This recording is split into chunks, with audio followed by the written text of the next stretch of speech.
patriarcal de la humanidad.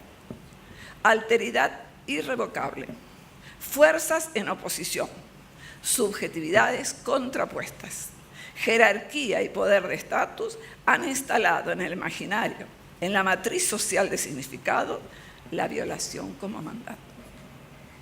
Si bien en la modernidad la mujer pasa a ser parte del sistema contractual, el sistema de estatus inherente al género sigue latiendo y nunca desaparece aún del todo.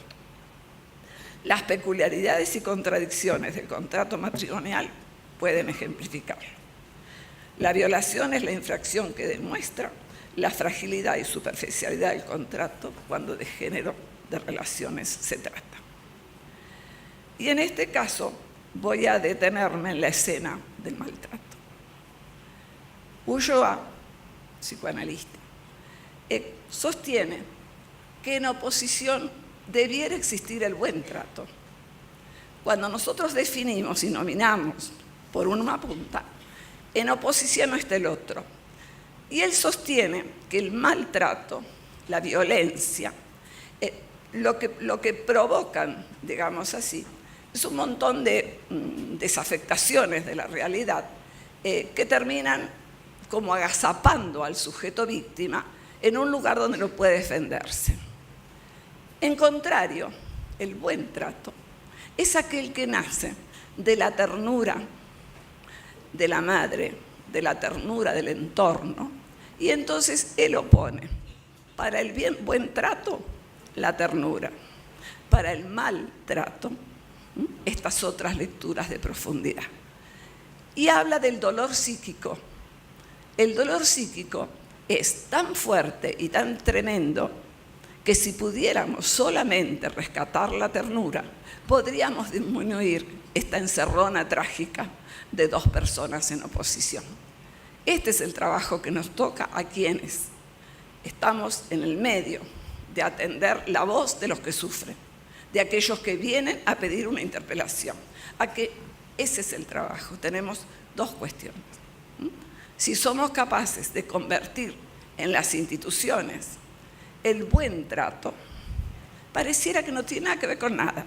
Y sin embargo, ese amor atenuado, esa forma de proveer una ternura reparatoria de aquella otra que se perdió, puede ser una forma que empecemos a devolverle a este que está en la encerrona trágica algún lugar de reconocimiento. Y eso no tiene ni paradigmas teóricos imposibles de llevar adelante, pero sí lo que nosotros llamamos una actitud.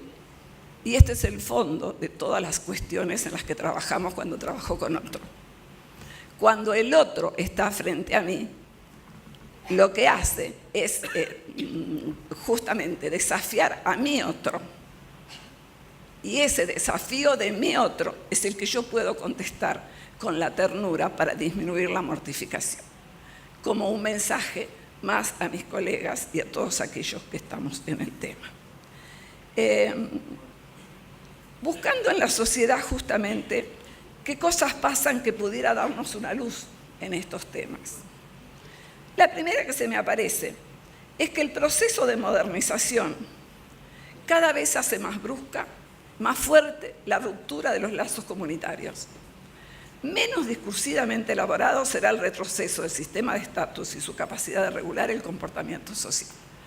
Si nosotros cada vez quebramos a través de la modernidad estos lazos de solidaridad y de bienestar, seguramente cada vez será más grueso, más pesado esta diferencia de posiciones que yo denomino estos estatus.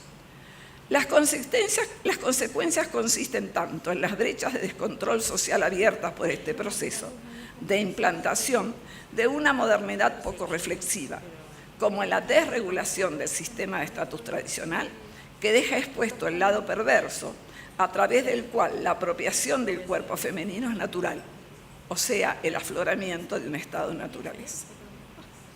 ¿Qué herramienta? La lucha de los movimientos sociales y los cambios en las prácticas sociales y sexuales serán cada vez más percibidas como lugares de pasaje a un nuevo escenario de construcción de subjetividades. Será necesario nominar es inscribir en discursos y narrativas de la cultura estos cambios.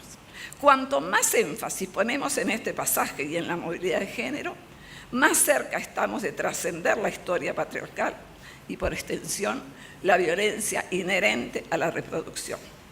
En este sentido, vale la intencionalidad abarcativa de quienes trabajan en lo político, jurídico y social, de someter a escrutinio el universo de lo social en busca del sentido que atribuyen a sus propios actos los actores situados, interesados, involucrados en sus fantasías individuales y en deseos colectivamente instigados, orientados por la cultura de su lugar y de su época. Al decir de un filósofo, todas las acciones, aun las niñas, tienen sentido y razón de verdad para el actor. Quienes con legítima pretensión de cambio diseñamos propuestas, nos vemos sujetados a la comprensión de sus universos de sentido. Transforman conductas partidarias de desmontar esas lógicas entre paréntesis y poner la duda en el lugar de la verdad indiscutida. A veces estamos frente a una situación y no nos están pidiendo que la resolvamos, simplemente la cuentan. Y yo digo, a veces nos pasa intervenir sin demanda. Asistir a los encargos marcados en el cuerpo y silenciados en el miedo o la negación protectora de las mujeres violentadas. O la representación simbólica naturalizada de los vínculos cotidianos. Estas situaciones constituyen la mortificación, dolor psíquico en el que el sujeto zozobra en la costumbre, por efectos de la renegación, como un negar que se niega alterando su natural percepción. Esta explicación de una autora me parece de muchísimo valor. Es decir, el sujeto que niega está modificando su percepción de la realidad y a veces lo hace solo por supervivencia. Retomemos la idea de percepción subjetiva, que pone en tensión la tolerancia ante estas situaciones por la mujer en situación de pareja, lo que invisibiliza o naturaliza el fenómeno. Aproximadamente la mitad de las mujeres que mueren por homicidio son asesinadas por sus maridos o parejas actuales o anteriores. El carácter cíclico y progresivo del fenómeno evidencia una escalada en la cual el último peldaño es la invalidez o quizá la muerte. Este destino irreversible alerta sobre la refundación permanente, la renovación de los votos de subordinación de los minorizados en el orden de estatus y el permanente ocultamiento del acto instaurador. Este es el lugar donde debiéramos tratar de estar. Y acá puse un puntito que dice decires acerca de la ley y los derechos. La ley nomina, da nombres a las prácticas y las experiencias deseables o no en una sociedad. Constituye un sistema de nombres que una vez conocidos pueden ser acatados o debatidos. La representación nómica simboliza, provee una imagen y esto habilita la reflexión. Cada sujeto puede trabajar la imagen de sí. Sin reflexión no hay transformación. A través de la producción de leyes y la conciencia por parte de los ciudadanos que éstas se originan en un movimiento de creación y formulación, la historia deja de ser un escenario fijo y preestablecido, un dato de la naturaleza, y el mundo pasa a ser reconocido una realidad relativa, mutable, plenamente histórica. Ese es el verdadero golpe en el orden de estatus. Los protagonistas del drama de género dejan de verse como sujetos inertes en un pasaje inerte para ser protagonistas de derechos. Hacerlos protagonistas de derechos los nomina la ley. Considerarlos protagonistas de derechos lo hacemos todos aquellos con los que trabajamos con esta temática. La visibilidad de los derechos constituye persuasivamente la jurisdicción. Cuando hablo de dispositivos de intervención, y creo que estoy en tiempo, nosotros hablamos de interdisciplinariedad. Esa interdisciplinariedad significa, como dije hoy, romper paredes de las disciplinas y recurrir a numerosas paradigmas. Y cuando decimos transdisciplinariedad como campo construido para intervenir, singular, situado y múltiple. Singular y situado. Esa construcción de transdisciplinaridad en un dispositivo es para esta situación singular y está situado en este caso y en este territorio.